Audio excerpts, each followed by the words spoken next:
Gus.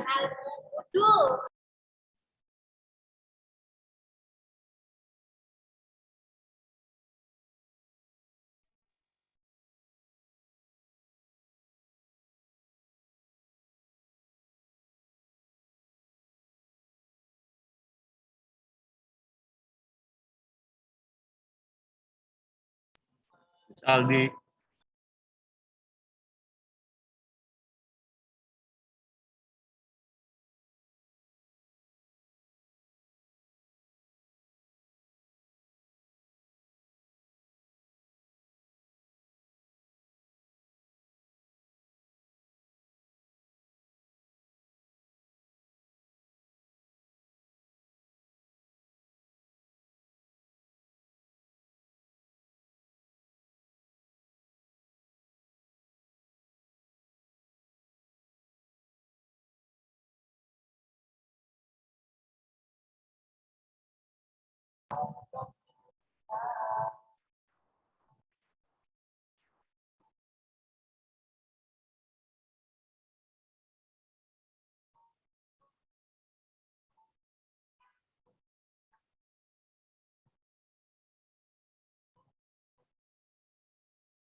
Ya, halo, selamat sore. Halo, suara saya masuk nggak ya? Masuk, Pak.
Assalamualaikum warahmatullahi wabarakatuh. Waalaikumsalam warahmatullahi wabarakatuh. Oke, Mas Wendy tadi izin. Mas.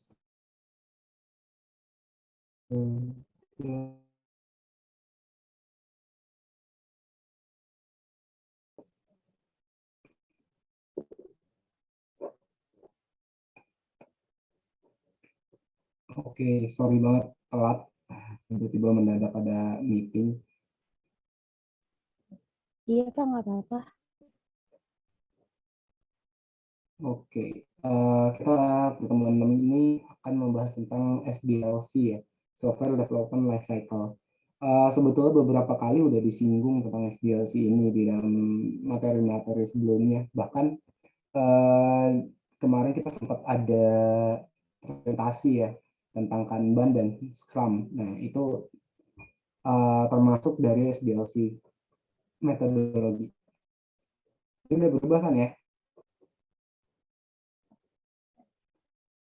Takut saya ngomong belum kepepet. Udah ya? Tuh, Oke. Apa sih SDLC itu? Ya, SDLC itu Software Development Lifecycle atau biasanya System Development Lifecycle.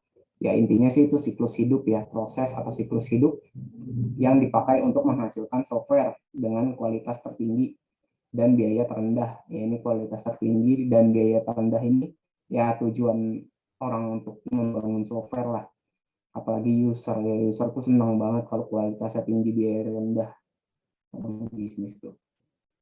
Oke, dalam waktu sesingkat mungkin. Nah, nanti kita juga melihat nih kriteria apa aja yang dilihat supaya kita mendapatkan metode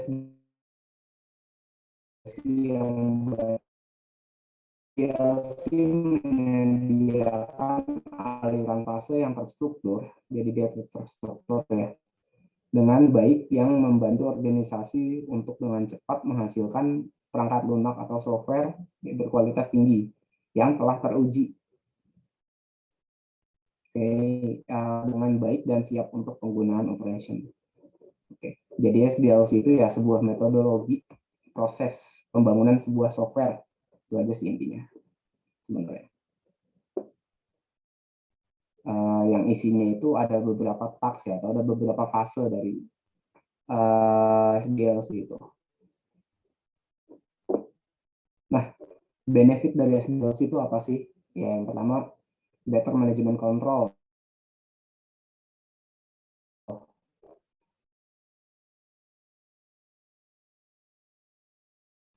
Ya dengan adanya SDLC ini juga kan kita bisa melihat nih fase-fasenya. Jadi kita bisa lihat kita ada di fase mana. Itu bisa kita track. Oke, ini berhubungan dengan yang kedua ya. Transparency and visibility of all the process. Ya, jadi proses yang ada dalam pengembangan sistem itu ya transparan dan dapat kita lihat dia sedang dalam fase apa, sedang mengerjakan apa, tapi tahu progres kita itu lagi sampai mana. Itu penting. Terus clarity of requirement. Nah, jadi requirement-nya itu ya di klarifikasi gitu ya. Clarity itu kayak ya di awal tuh udah ditentukan.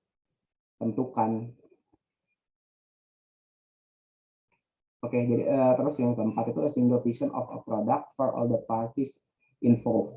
Nah, jadi ya di sini tuh dengan adanya SDLC kelihatan gitu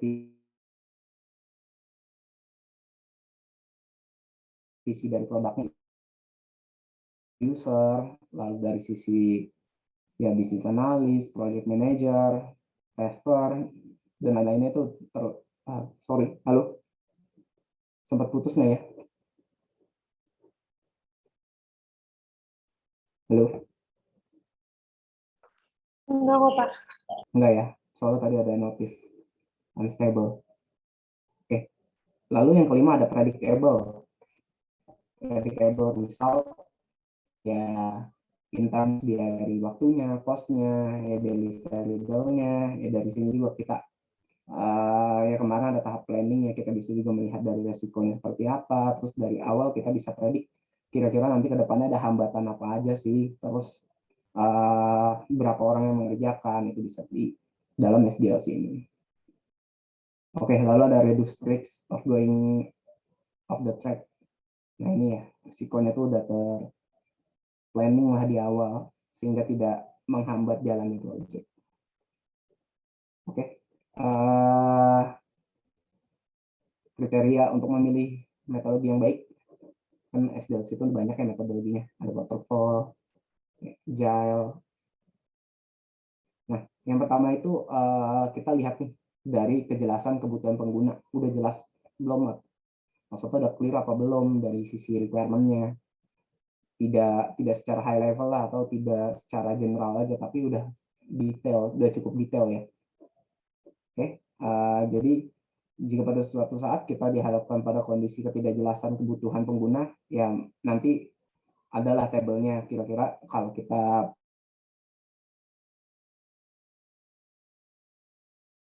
kebutuhan pengguna bisa kualitas yang baik. Ya, terus dilihat dari familiarity with teknologi, teknologinya itu penguasaannya itu seperti apa. Nah, karena penguasaan teknologi merupakan satu bagian yang vital untuk dipertimbangkan ya. Karena ya dengan biaya dan timing ya.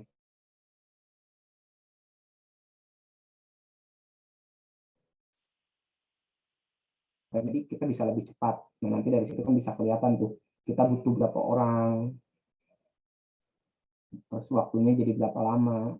Karena ada experience dari kita pernah pakai itu ya. Lalu dilihat dari sistem kompleksitinya, tingkat kerumitan sistemnya. Karena sistem yang kompleks itu membutuhkan analisa dan desain yang sangat hati-hati ya.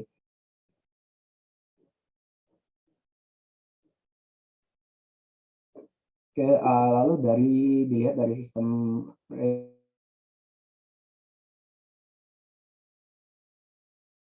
reality time schedule, ya kita lihat dari schedule harapan dari si user ya, dia mau schedule kapan di deliver, ya kita bisa menentukan dari itu juga. Lalu ada schedule visibility, nah ini juga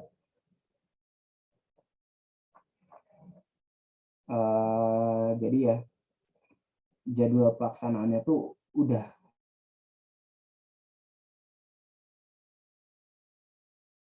salah satu kriteria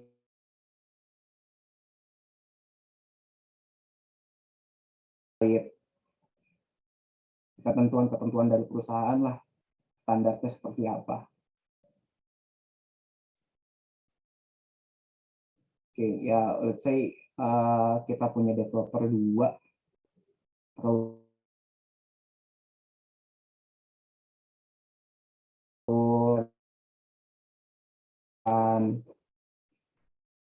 hire gitu.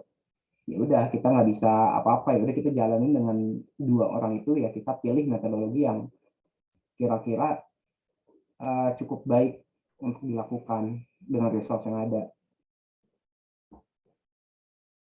Ya, atau dari regulator itu ada beberapa dokumen yang harus di-deliver dalam project. Sedangkan jika kita menggunakan metodologi misalkan B gitu, itu nggak ada dokumen itu. Nah, ya itu kita harus ngikut aturan dari regulator. Ya, lalu yang dan lain-lain yang terakhir. Oke, ini salah satu contohnya. Faktornya ya tadi unclear user requirement, dengan waterfall dia poor, dengan V-shape dia poor ya, terus dengan evolutionary prototyping dia good kalau di unclear. Nah, terus unfamiliar nih, tadi kan yang kedua ya, jadi dengan spiral excellent good, seperti inilah digambarkannya. Kalau tadi itu kan cuma sampai short time schedule ya tadi ya. Nah, ini ada juga nih biaya yang bisa dikeluarkan.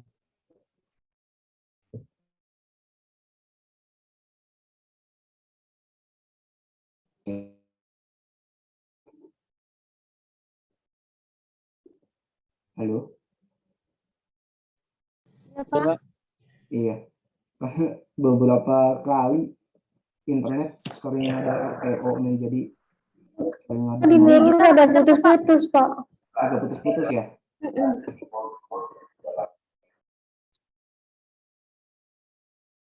Oke, saya Oh, baru putus-putus nih, Pak. Baru putus-putus di Gista. Ini putus-putus, Pak. halo, Iya, masih Pak. putus-putus. Tadi sih putus-putus di Gista barusan.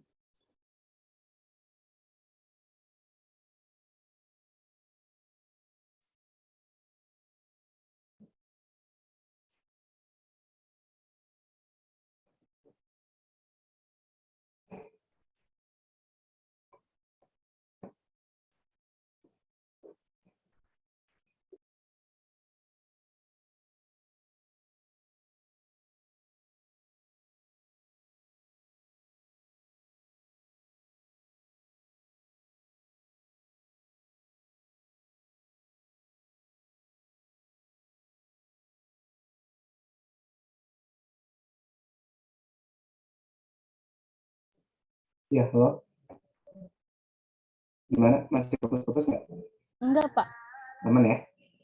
Oke, yang saya ganti koneksi. Oke, sampai mana tadi? Oke, sampai cost limitation ya. Iya, Pak. Oke, ya tadi kayak dia ada batas di project, biaya project gitu misalkan 1M, jadi cuma ada segitu nggak bisa nambah, ya udah kita sesuaikan aja dengan metodologi yang ada, dengan resource yang ada. Ya, visibility of stakeholders ini juga, ini terkait reporting ya, visibility of stakeholders ini. Lalu skills limitation, ya kita harus lihat juga resource kita seperti apa. Sebenarnya ada dokumentasi juga. Lalu ada komponen reusability. Oke, jadi ya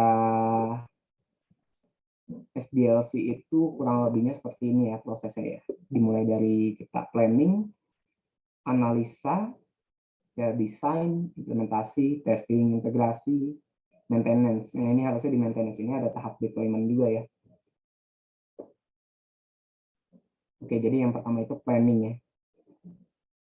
Lebih menekankan pada aspek di sini tuh ya ada tahap kayak uji kelayakannya juga seperti itu. Nah, di sini juga biasanya ada define scope, requirement gathering, kemarin ya udah belajar requirement gathering ya. Mungkin kita get back dulu. Kemarin ya di requirement gathering itu ada 2 tipe requirement. Masih ada yang inget nggak? Yang bisa bantu saya jawab? Tipe requirement dalam software. Ya mungkin Mbak Nurul, Mas Tegar, Mas Aldi, Mbak Gista. Ada yang ingat? Aku tadi Pak.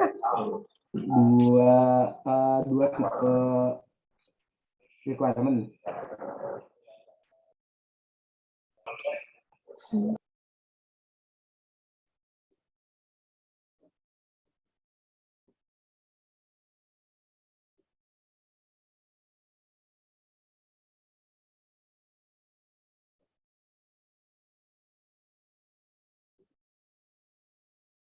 Gimana Mbak Nurul, udah mau?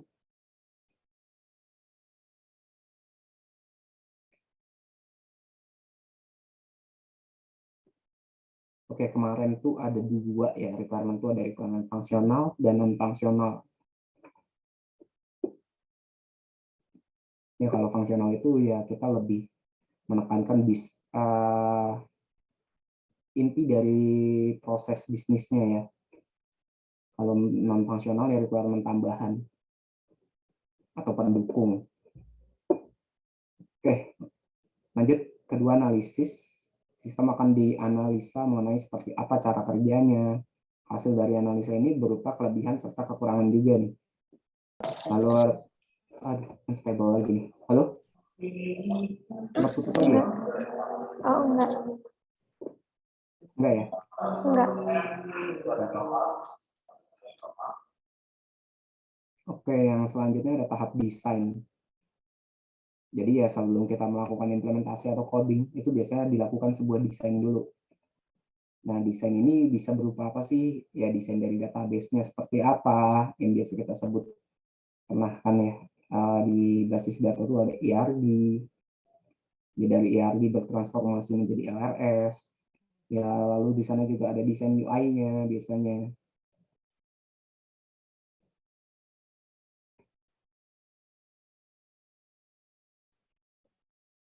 Oke, lanjut implementasi. Implementasi ini rancangan yang telah dibuat. Jadi dari desain ini kan kita udah berupa dokumen ya. Biasa kita sebut ada yang namanya FSD, PSD, atau biasa kita sebut sistem desain juga. Nah, langsung masuk ke implementasi. Jadi desain yang udah kita buat itu dieksekusi, lalu diterapkan sebagai sebuah sistem. Jadi sistem yang kita buat harus berdasarkan dengan desain. Ya kalau di beberapa perusahaan tuh kadang kalau kita implementasi tapi tidak berdasarkan desain, ya bisa kena audit. Jadi antara desain dan implementasi ini harus sama. Biasanya orang dari audit tuh agak jahil. Jadi sering banget dia melihat mengecek ini ya antara desain dan implementasi.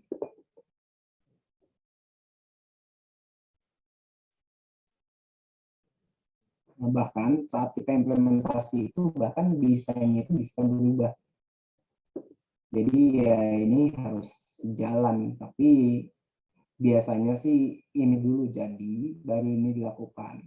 Tapi ketika lakukan ini kadang ini ada penyesuaian juga. Ya yang bagus sih ini nggak ada penyesuaian, tapi implementasi yang harus menyesuaikan dengan desain. Tapi kan namanya kita mendesain sesuatu yang belum kita buat, kadang tuh pas kita buat tuh ada aja lah ketemu sesuatu yang dari desain ini nggak visible kita buat. Nah itu biasanya ada adjustment lah di antara ini. Nah di setiap dokumen yang kita buat itu didesain, dianalisis, di planning ini harus ada approval ya. Biasanya kalau desain sih, desain ini atau PSD itu biasanya usernya approvalnya nggak sampai ke business user. Biasanya sih ke ya developer kayak gitu aja sih, functional analis, tapi nggak sampai ke user. Oke, lalu implementasi. Setelah implementasi kelar, kita udah punya coding, kita udah punya sistem. Sistem kita itu dites. Nah, dites ini Nah, di tes juga ada biasanya ada dua yang utama tuh ada yang namanya ada tiga. Yang pertama ada internal test, biasanya ada internal test tuh biasanya dilakukan oleh developer itu sendiri. Biasanya sih ada tim tester yang mendampingi juga ya. Lalu ada SIT. Nah, SIT itu kita melihat seluruh integrasi atau impacted system. Jadi nggak cuma sistem yang kita buat juga, ada dampak juga ke yang lain. Nah, ini biasanya dilakukan tim tester. Jadi SIT itu ya System Integration Testing. Lalu ada UAT, User Acceptance Test.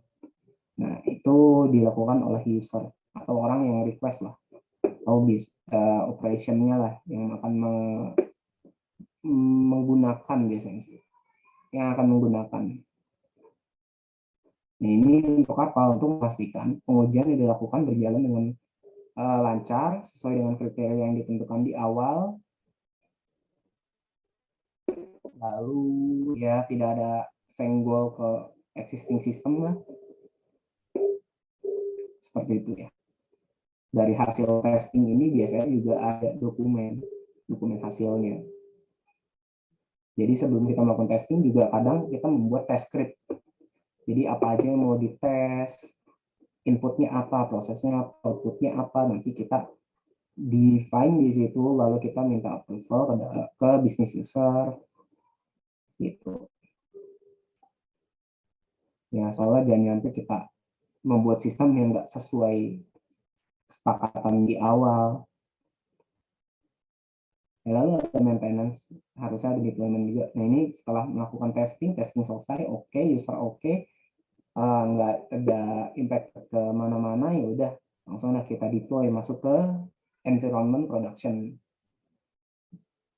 Intinya kalau udah masuk production itu berarti udah bilang aplikasi itu udah go live ya, udah dipakai oleh tim di operationnya yang melakukan input di sana. Tapi biasanya sebelum kita go live tuh ketika kita habis deployment ada yang namanya PAT seperti itu. Jadi masih ada testing juga kadang di production tuh. Oke. Lalu maintenance ya, setelah aplikasi jadi sudah di deploy, udah PAT, udah jalan mulus ya, kita tetap melakukan maintenance. Kita melihat sistemnya ya oke, 2 hari 3 hari mulus gitu, tapi kadang seminggu sebulan baru tuh kelihatan masalahnya apa, ya kita perbaiki kalau ada masalah.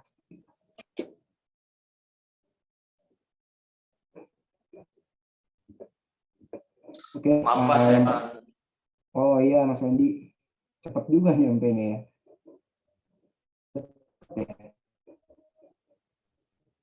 Ya ini pertama itu waterfall ya, waterfall metodologi. Ini metode yang pertama, metode paling bisa pernah lama juga sih. Di sini biasa disebut dengan tradisional metodologi juga. Jadi ya metodologi air terjun sih. SDLC waterfall ya sesuai namanya, SDLC ini berkembang secara sistematis dari satu tahap ke tahap lainnya layaknya air terjun. Metode waterfall merupakan suatu metode dalam pengembangan software di mana pengerjaannya harus dilakukan secara berurutan. Jadi kita melakukan fase A dulu, setelah selesai outputnya ada, kita lakukan fase B. Jadi benar-benar harus selesai dulu ya. Yang dimulai dari tahap perencanaan konsep, ya ini ya SDLC tadi lah, pemodelan, desain, implementasi, pengujian, dan pemeliharaan. Jadi waterfall itu ya intinya tuh yang harus di garis bawah itu ya, pertama sistematisnya ini, lalu pengerjaan harus dilakukan secara berurutan. Ini harus di garis bawahi. Nah ini contohnya, pertama dari requirement analysis. Tadi pada tahap ini pengembang sistem diperlukan untuk komunikasi. Di sini kita melakukan yang kemarin tuh tahap-tahapannya ada elicitation kayak gitu ya. Nah di sini kita komunikasi dengan user, udah selesai nih, udah ada outputnya ya kayak kemarin berupa SRS ya. Udah divalidasi juga requirement-nya, udah dicek juga verifikasi dan validasi. Oke, udah selesai, kita masuk ke desain. Oke, dari requirement ini kita melakukan desain aplikasi yang akan kita buat nanti. Setelah desain selesai, kita punya dokumen keluaran lagi, maka kita lanjut melakukan development ya. Setelah development selesai baru testing, lalu ke maintenance. Nah ini bisa dibilang agak lama sih kalau untuk dengan metode ini. Jadi ya, kalau di desain itu biasanya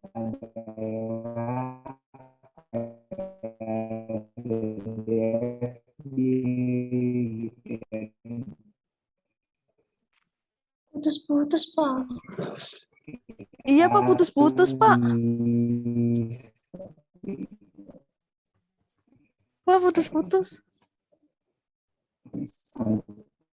Ya, iya. Sorry, masih ya. Kenapa Pak? Sekarang udah Tapi gambarnya nggak jalan Pak. Slow respon. halo. Gimana? Gambarnya masih yang di Ya, waterfall belum metodologi. masih. Terus suaranya putus-putus, Pak. Oh, video aja deh ya. Halo. Ya Pak.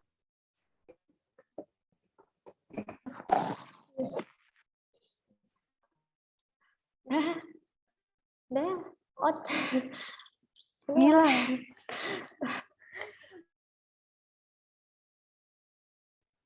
Nurul sih gara-garanya.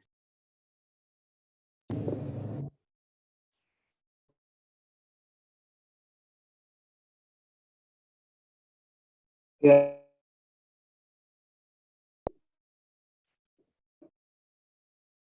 Gimana? Yang lain masih putus-putus nggak?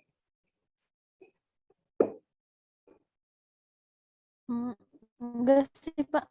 Ini Udah, Pak. Udah.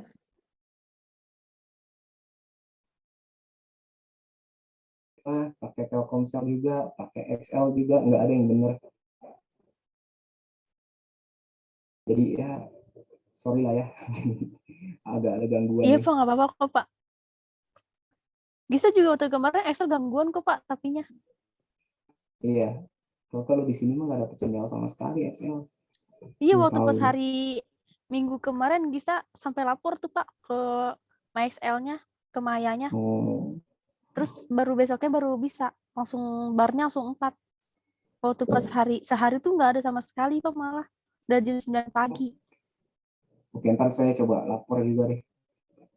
Iya Pak, mending dilapor aja Pak.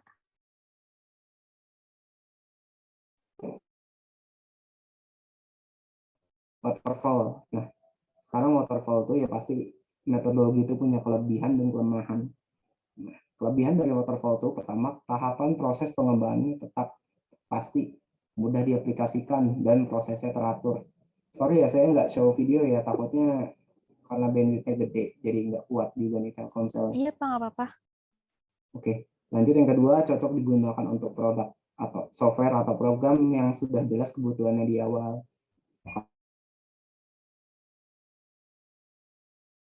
Kalau kita pur ya, tadi kalau kita lihat ini kesalahannya. Jadi ya kebutuhannya itu udah jelas lah, udah clear. Nah, lalu software yang dikembangkan dengan metode ini biasanya menghasilkan kualitas yang baik. Ya karena fase-fasenya jelas, kelihatan dan struktur dan ada dependensi dari fase satu dengan fase lainnya, ya maka pasti kualitasnya baik ya karena benar-benar kita ada dicek lagi nih fase ini tuh udah sesuai apa belum outputnya. Kalau udah sesuai baru kita bisa. Jadi ada semacam approval juga di situ. Lalu ada dokumen pengembangan sistem sangat terorganisir karena setiap fase harus terselesaikan dengan lengkap sebelum melangkah ke fase berikutnya. Nah, ini yang tadi saya bilang.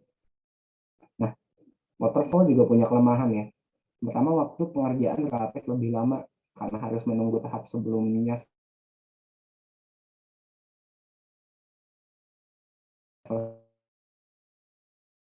Biaya yang dibutuhkan lebih mahal karena waktu pengembangan yang dibutuhkan lebih lama. Nah, ini ya kalau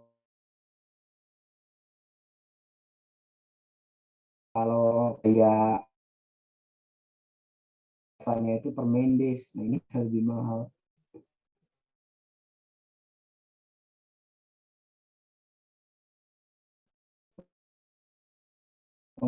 Jadi dia yang kompleksitasnya yang nggak tinggi, jadi rendah, itu cocok lah dengan waterfall. Karena kompleksitas ini pasti berhubungan dengan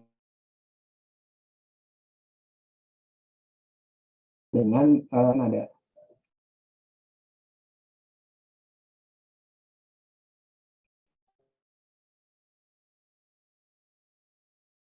Itu ada prototype metodologi. Metode prototype adalah metode yang memungkinkan pengguna atau user memiliki gambaran awal tentang perangkat lunak yang akan dikembangkan, serta pengguna dapat melakukan pengujian di awal sebelum perangkat lunak rilis. Ya, jadi sebelum kita mau, jadi user tuh ya bisa ada gambaran, oh nanti aplikasinya seperti ini.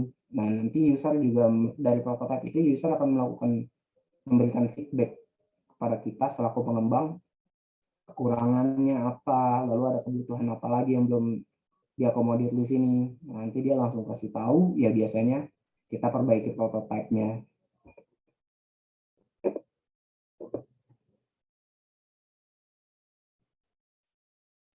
Oke, ini tahap-tahapnya ya. Pertama ada analisa kebutuhan, lalu membuat desain prototipe, nah lalu ada evaluasi prototipe. Nah, ini yang dilakukan user, feedback di sini.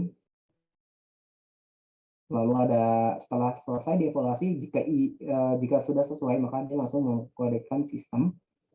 Lalu ada pengujian sistem, lalu ada evaluasi dari sistemnya juga. Ya kalau sesuai harapan ya sistem go live, kalau tidak ya dia mengkodekan lagi. Ya, jadi kalau kita lihat di sini ada dua prototipe yang dibuat. Yang pertama ada prototipe dari desainnya itu sendiri, yang kedua ada dari pengkodeannya ini ya. Oke, di saya udah maghrib, di sana yang lain gimana? Guru juga udah. Oke, kita lanjut nanti ya. Kita istirahat dulu, salat. Kita balik jam 5:10 ya. Oke, terima kasih. Iya, Pak.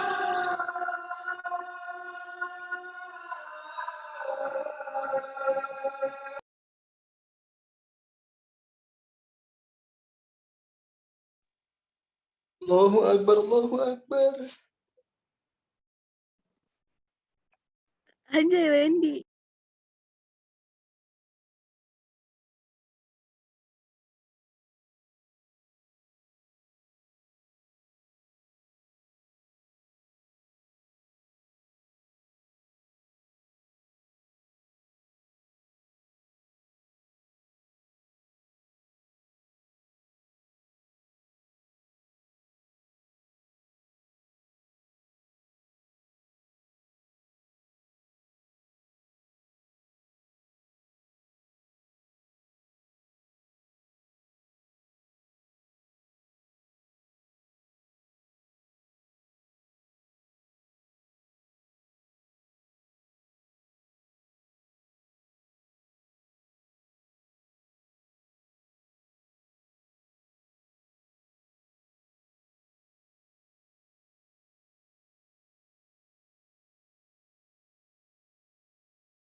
teman-teman? Putus lagi.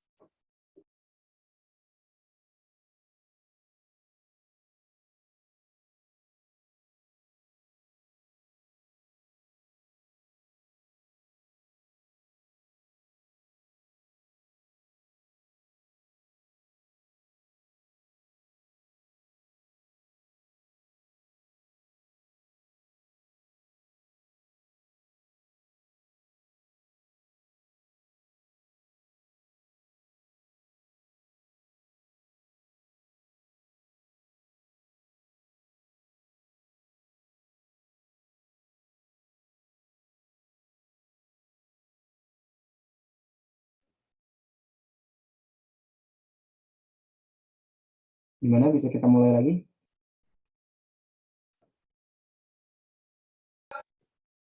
Bisa, Pak. Saya.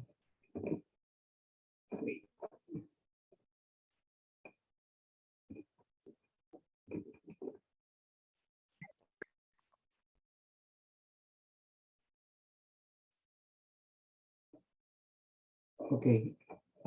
Tadi kita sampai ke prototype method ya. Tadi ya yang dibuat prototype itu apa? Di sini ada kelihatan ya desainnya. Lalu di sini ada pengkodeannya juga. Oke, lanjut. Kelebihan prototype. Pertama, mempersingkat waktu pengembangan perangkat lunak. Lalu penerapan fitur menjadi lebih mudah ya, karena pengembang mengetahui apa yang diharapkan oleh user ya tadi. Karena kita di depan udah memberitahu atau udah nunjukin lah prototipe sistem yang kita buat, ya user bisa langsung tahu di depan mana yang sudah sesuai, mana yang belum, apa yang perlu ditambahkan. Maka proses pengembangan biasanya lebih cepat. Oke, bersifat aktif sehingga user dapat melihat dan merasakan di awal ya. Nah, perbaikan kesalahan relatif cepat. Oke, kelemahannya. Proses yang dilakukan untuk analisa dan perancangan terlalu singkat. Lalu ada kurang fleksibel jika terjadi perubahan. Lalu cakupan pengembangan sistem dapat lebih luas, yaitu karena kita udah ngasih tahu di awal nih prototype, terus langsung dikasih tahu ke user, kadang user ada aja kan maunya, ya udah akhirnya kita melebihi dari scope. Nah, itu juga perlu untuk kita jaga di situ.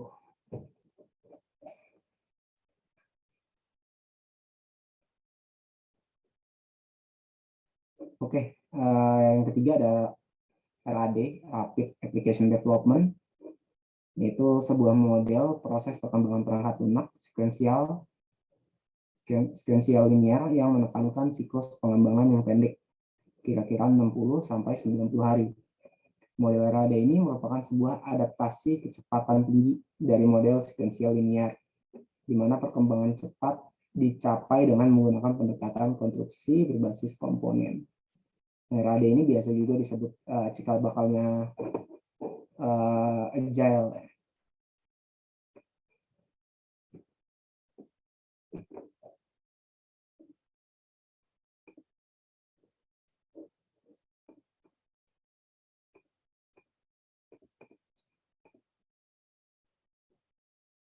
Oke, nah seperti ini gambarnya.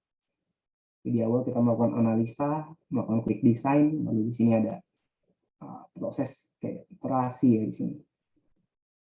Kita develop, demonstrate, refine, sampai akhirnya setelah jadi kita melakukan testing di sini, lalu ke deployment. Lalu kelebihan RAD yang lebih efektif dari pengembangan model waterfall atau sekuensial dalam menghasilkan sistem yang memenuhi kebutuhan langsung dari pelanggan.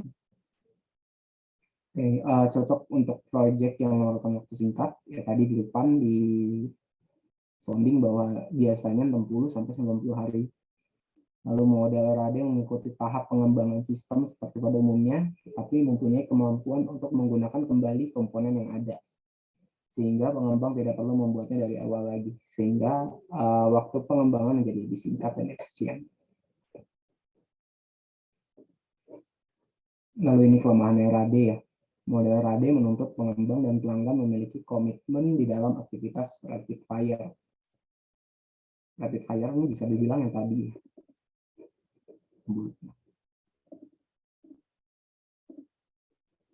Yang diperlukan untuk melengkapi sebuah sistem di dalam kerangka waktu yang sangat diperpendek. Ya kalau komitmen nggak ada ya pokoknya RAD akan gagal. Makanya bisa bilang kayak ya jika bakalnya agile, karena agile juga kan kita perlu ada komitmen, perlu ada dedikasi ya, orangnya juga harus di awal udah tentukan ya dia itu fokus ke project atau produk A gitu. Lalu tidak semua aplikasi sesuai untuk RAD. Bila sistem tidak dapat dimodulkan dengan teratur, pembangunan komponen penting pada RAD akan menjadi sangat bermasalah. RAD tidak cocok digunakan untuk sistem yang mempunyai resiko teknik yang tinggi.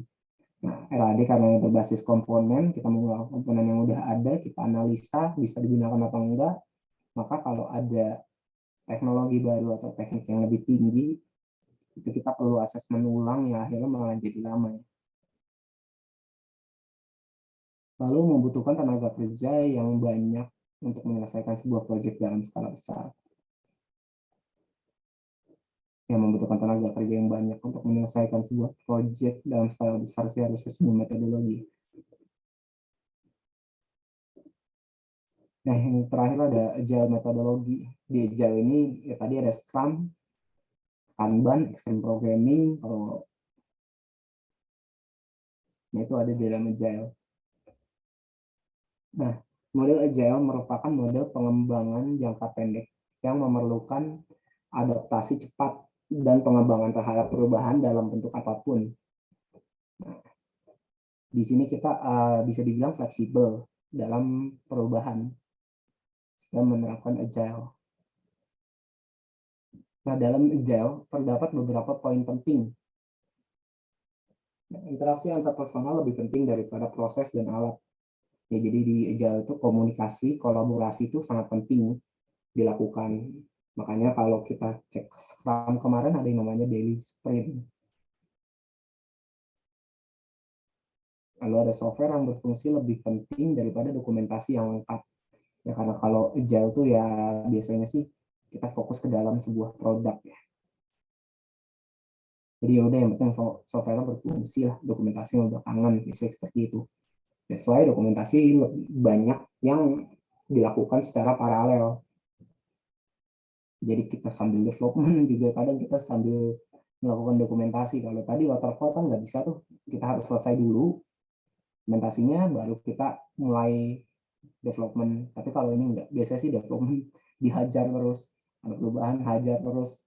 Ya tetap kita punya scope ya, yang kita tampung di dalam produk backlog. Kalau di Scrum. Nah, kolaborasi dengan klien lebih penting daripada negosiasi kontrak. Kolaborasi juga dengan klien. Klien biasanya juga didedikasikan ke dalam sebuah project ya. Kalau di Agile itu dia benar-benar dia juga nyemplung langsung lah di dalam project itu.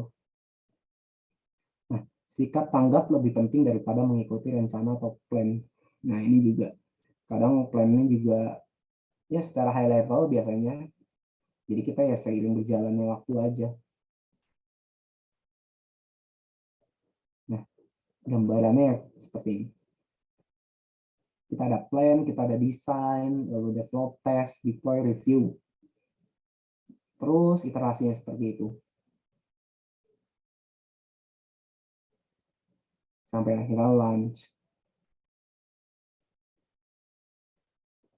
Nah, tujuan dari Agile, pertama ada higher value and working FPP system, yaitu menghasilkan produk dengan kualitas yang baik dan memiliki nilai jual yang tinggi. Lalu ada iteratif, incremental, evolutionary, yang artinya itu pengembangan dapat dilakukan secara iteratif, berulang-ulang, dan dapat mengalami perubahan jika diperlukan. Lalu ada cost control and value driven development. Nah, itu pengembangan perangkat lunak dapat sesuai dengan kebutuhan pengguna.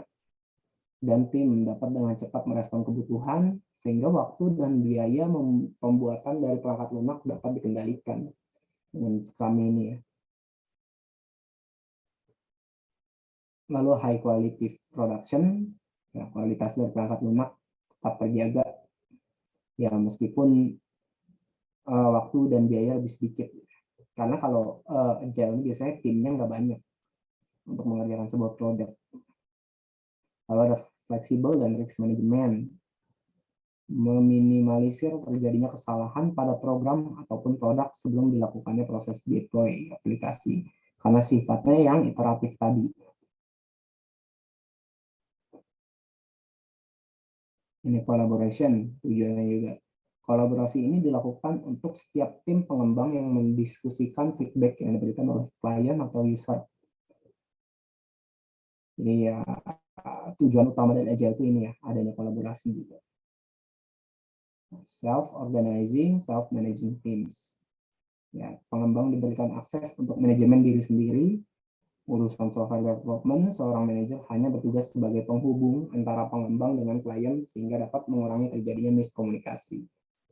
Ya, jadi pengembang itu langsung terjun ya, bahkan diskusi dengan klien, yang klien pun langsung terjun juga ke dalam sebuah project itu. Makanya biasanya Agile ini sering diimplementasikan di beberapa perusahaan. Nah biasanya sih yang Agile ini ya orang yang udah bisa gitu, bisa mengendalikan dirinya sendiri dalam manajemen waktu. Lalu biasanya orang-orang yang punya komitmen tinggi. Nah ini penting ya, Agile ini penting dipelajari. Lagi nanti kalau masuk ke Scrum, karena beberapa perusahaan dengan Scrum, ya biasanya di interview pun kadang ditanya sih, pernah implementasi Agile, nggak tahu Scrum nggak, biasa itu. Nah, kelebihan dari Agile, perubahan dapat dengan cepat ditangani. Lalu proses pengembangan perangkat lunak membutuhkan waktu yang relatif cepat dan tidak memerlukan sumber daya yang besar. Klien dapat memberikan feedback kepada pengembang dalam proses pembuatan program. Ya. Oke. Lalu kelemahannya, metode ini kurang sesuai dengan tim yang besar. Tadi Agile itu biasanya nggak besar sih ya, ini lebih dari 20 orang biasanya nggak nyampe segitu sih. Kalau di tempat saya tuh satu squad itu terdiri dari tergantung proyeknya, tapi biasanya normalnya itu ada 5 orang. Ada PO biasanya, ada Scrum Master, lalu ada developer, lalu ada development lead biasanya, lalu ada tester, biasanya seperti itu sih. Squadnya itu biasanya 5 orang. Ya, kadang kita engage juga orang operation atau orang data center biasanya. Kayak dia tahu nanti produknya itu seperti apa. Lalu tim harus selalu siap karena perubahan dapat terjadi kapan saja. Lalu metode ini kurang cocok untuk tim yang berkomitmen untuk menyelesaikan proyek bersama-sama. Oke, yang saya bahas di sini Agile itu ada banyak, tapi yang saya bahas di sini itu Scrum. Ya kemarin udah sempat dibahas juga oleh timnya Mbak Nurul Mbak Nurul ya kalau nggak salah, sama Mas Wendy tentang Scrum ini. Nah, Scrum merupakan sebuah framework yang dapat digunakan untuk mengakomodir problem yang kompleks dan adaptif dengan menghasilkan produk yang memiliki value tinggi secara produktif dan kreatif. Nah, Scrum merupakan metode yang ringan, mudah dimengerti, namun cukup sulit untuk dikuasai. Scrum bukanlah sebuah metode yang kaku, melainkan sebuah kerangka kerja yang dalam implementasinya dapat menggunakan berbagai tools maupun teknik.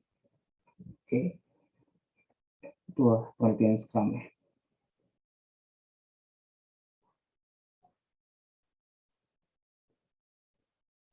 Nah ini kemarin ya gambarannya, ada produk backlog.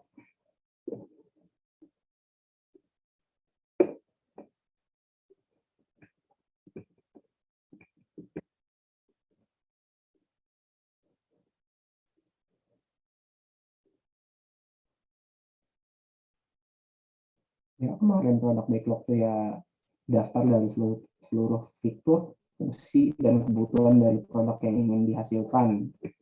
Produk backlog. Lalu ada sprint planning. Nah, di sini kita pecah nih dari beberapa produk backlog. Kita mau mecah jadi beberapa sprint nih. Kita pecah di sini dari sprint planning menghasilkan sprint backlog. Sprint backlog ini ya daftar-daftar fungsi yang akan di-deliver dalam satu sprint ini ya. Kurang di zoom ya, kelihatan nggak ya? Kelihatan, Pak. Betul ya. Ini saya zoom sih. Kelihatan, Pak.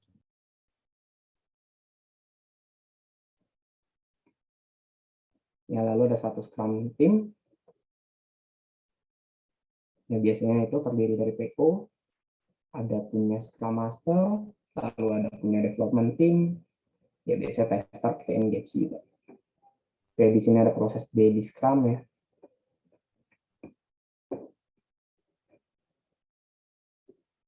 Di dalam implementasi sprint ini kita punya daily scrum,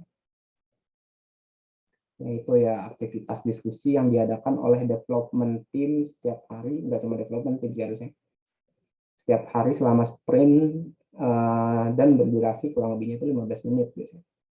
Ya, tujuannya apa? Untuk mengoptimalkan kolaborasi dan performa dengan melakukan inspeksi pekerjaan. Nah, di situ bahaslah lu punya problem apa, ada kendala apa enggak, apa yang perlu di follow up seperti itu. Lalu bagaimana aktivitas lu hari ini, mau ngapain lu kayak gitu. Apa yang mau lu deliver hari ini kayak gitu. Lalu ya setelah selesai satu sprint, lalu dilakukan ada sprint review. Ya, aktivitas yang diadakan di akhir sprint untuk memeriksa increment. Ya, increment itu kayak kita punya fungsi-fungsi yang ada di produk backlog ya. Itu kita cek ada berapa yang kita deliver, sesuai apa enggak. Itu jadi jumlah dari produk backlog item yang diselesaikan dalam satu sprint. Itu increment. Ya harusnya sih increment ini sesuai dengan sprint backlog ya. Oke, setelah dilakukan increment, sprint review, lalu ada increment, di sini jumlahnya berapa yang di deliver, lalu ada sprint retrospektif. Nah ini kesempatan bagi Scrum Team untuk memeriksa dirinya sendiri dan membuat rencana perbaikan yang akan diberlakukan selama sprint berikutnya. Jadi setelah launching ya kita mau ngapain nih?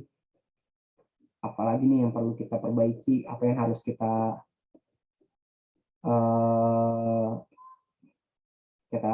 improve, atau apa nih mau kita deliver setelah ini. Ya biasanya di sini itu ada yang namanya brainstorming ya, bisa dilakukan di sprint retrospektif. Oke, lanjut ke sprint planning. Planning dan sprintnya apa? Oke, kemarin sebenarnya udah dijelasin kita punya Mbak Nurul. Ya, biasanya itu ada product owner, orang yang bertanggung jawab untuk memaksimalkan nilai bisnis dari produk yang dihasilkan oleh development team. Dia bisa dibilang selaku dengan functional analis lah, bisnis analisnya juga lah. Lalu ada development team terdiri dari para ahli profesi yang bekerja untuk menghasilkan increment atau produk yang berpotensi untuk dirilis di setiap akhir sprint. Nah, biasanya development team ini terdiri dari squad lead, squad development lead, ya jadi intinya ya kayak orang yang senior lah di situ. Ya lalu ada yang melakukan developernya itu sendiri. Jadi si tim leadnya ini biasanya melakukan desain mau seperti apa ini produk. Ya biasanya dari si development lead-nya juga yang biasanya ikut meeting lah. Oke, lalu ada Scrum Master ya. Scrum Master ada pemimpin yang melayani Scrum Team.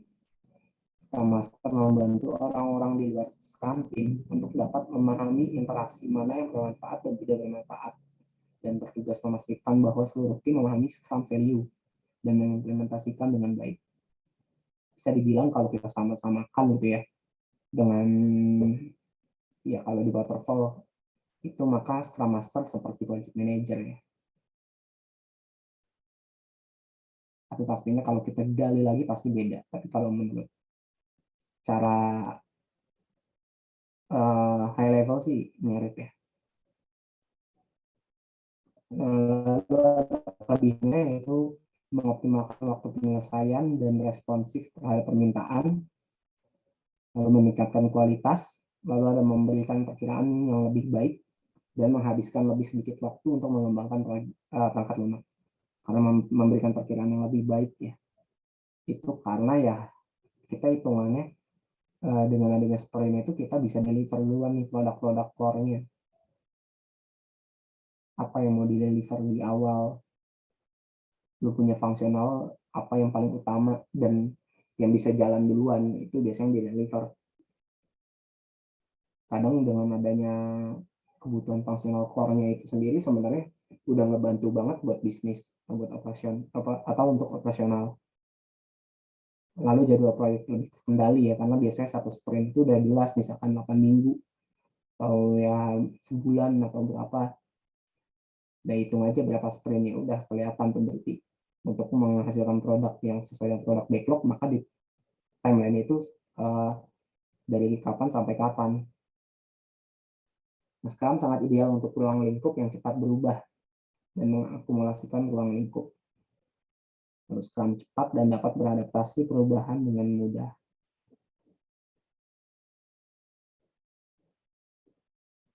Oke, lalu ada kelemahan Scrum, yaitu dokumentasi sangat kurang ya, karena tadi dia terfokus dengan produk ya. Dokumentasi itu biasanya ya seiring berjalan waktu aja. Lalu dedikasi anggota tim sangat diutamakan. Jadi orang itu harus punya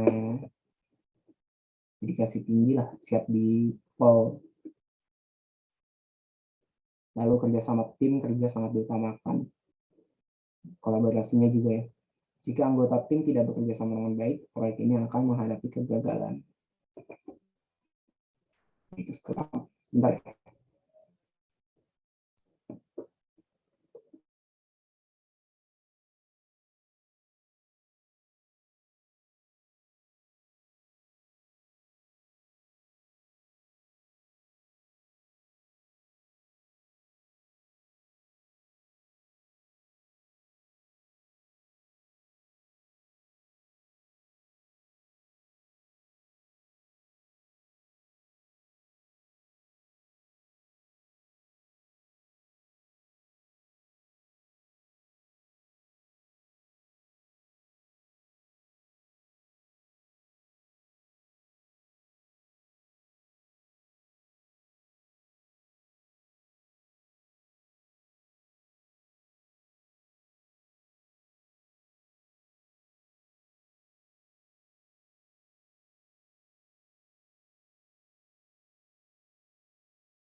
Oke.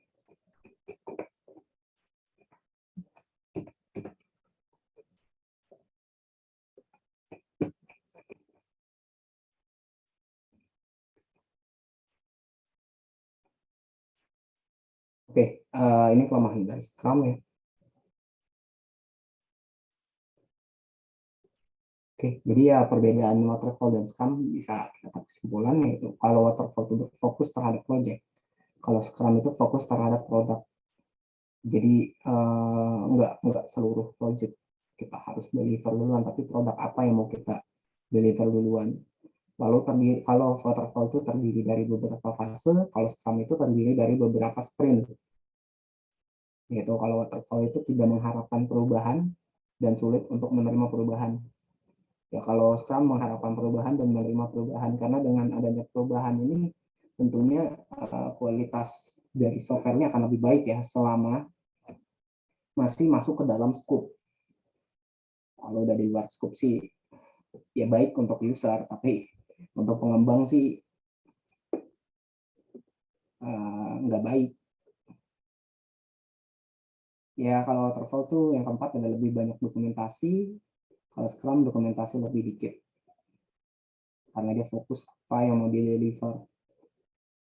Nah, waterfall itu biaya project ditentukan pada saat perencanaan project. Nah, kalau Scrum ini biaya project ditetapkan selama project berlangsung. Nah, lalu waterfall itu probabilitas keberhasilan rendah.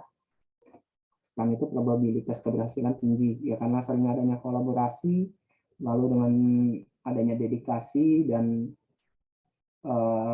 klien, pengembang, semua fokus ke dalam sebuah produk itu, ya jadinya lebih termonitor, makanya keberhasilannya tinggi. Tapi tetap harus ada yang ngejagain sih untuk si scope-nya itu. Oke, kalau waterfall itu fleksibilitas dan kreativitas tim terbatas. Kalau Scrum itu ya kita dipaksa untuk fleksibel dan kreativitas tim tidak terbatas. Lalu ada kalau waterfall itu sequential, kalau Scrum itu overlapping ya. Jadi kayak tumpang tindih atau paralel proses lah. Oke. Ini udah slide terakhir. Jadi sekian untuk pertemuan ke-6 ya. Ke-6. Mungkin beberapa matkul minggu depan udah UTS ya. Iya, Pak. Oke, untuk untuk dokumen contoh yang buat UTS besok saya share. Tanggal 25 ada, berarti 25-nya itu pertemuan ke-8 itu harusnya UTS ya. Iya, Pak. Kemarin kan mau ada kelas pengganti. Oke, berarti untuk UTS-nya nanti dikumpulkannya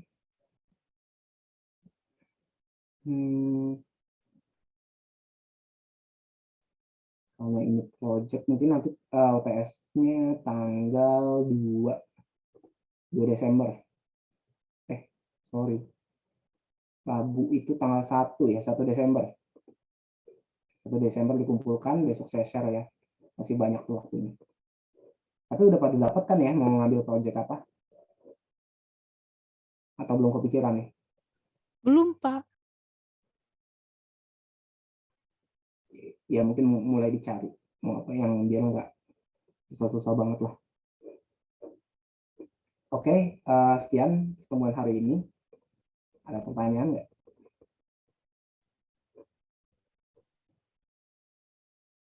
Cukup jelas, Pak.